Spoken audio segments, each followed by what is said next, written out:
To write of the era and to stand out above the rest, one has to be an exceptional writer and a gifted historian.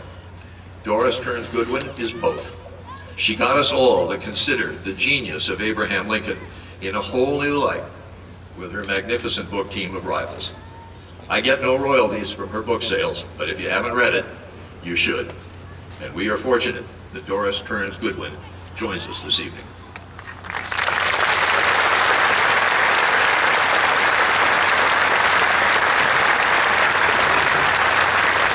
I need to be taller. I am so glad to be with you tonight. I have spent my entire life, it feels, studying historical events and dead presidents, waking up with the morning and thinking about them when I go to bed at night. It may seem an odd profession to spend days and nights with dead presidents, but I wouldn't change it for anything in the world. My only fear is that in the afterlife there's going to be a panel of all the single presidents I've studied, and every single president will be telling me every single thing I got wrong about them, and the first person to speak up will be Lyndon Johnson screaming, "How come that book on the Kennedys was twice as long as the book you wrote about me?" But no event and no president holds greater meaning for our country than the Battle of Gettysburg and Abraham Lincoln, the focus of our celebration these next few days.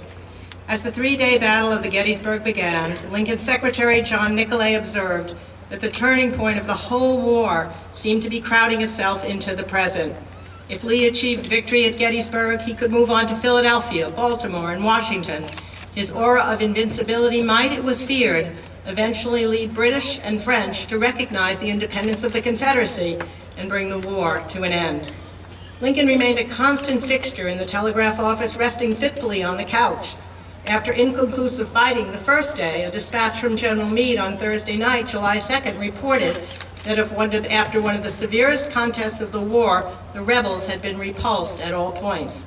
Still, given recent reversals, everyone held their breath until shortly after dawn on July 4th, when a telegram from Meade reported that the battle had been successfully concluded. The rebels were withdrawing after severe losses. 4 months later, in this hallowed place, Lincoln translated the meaning of the battle, the sacrifice of the soldiers, and the story of our country into words that would be recited and memorized for generations.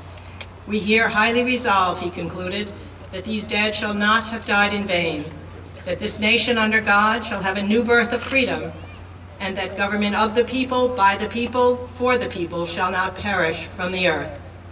Even as Lincoln built his remarks around the assertion in the Declaration of Independence that all men were created equal, however, he had long understood, as he made clear in his debates with Stephen Douglas, that when the authors of the Declaration spoke of equality, they did not mean to assert the obvious untruth, that all were then actually enjoying equality. They meant, he said, to set up a standard maxim for free society, a standard which should be constantly labored for, even though never perfectly attained.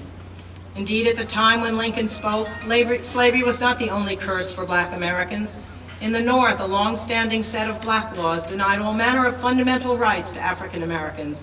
In many northern states, blacks could not vote, hold political office, give testimony against whites, sit on juries, or intermarry. Lincoln feared it would take a century before these freedoms were granted, and sadly, he was right. In 1963, a full century after the Gettysburg Battle, blacks in the South were still forced to live and work within a brutal segregation system that prevented them from access to the same classrooms as whites, the same hotels, restaurants, movie theaters, swimming pools, libraries. It took the courage and the sacrifice of thousands of men, women, and children, from Rosa Parks and Martin Luther King to Elizabeth Eckforth and Jackie Robinson, in what became known as the Civil Rights Movement, to bring about the new birth of freedom of which Lincoln spoke.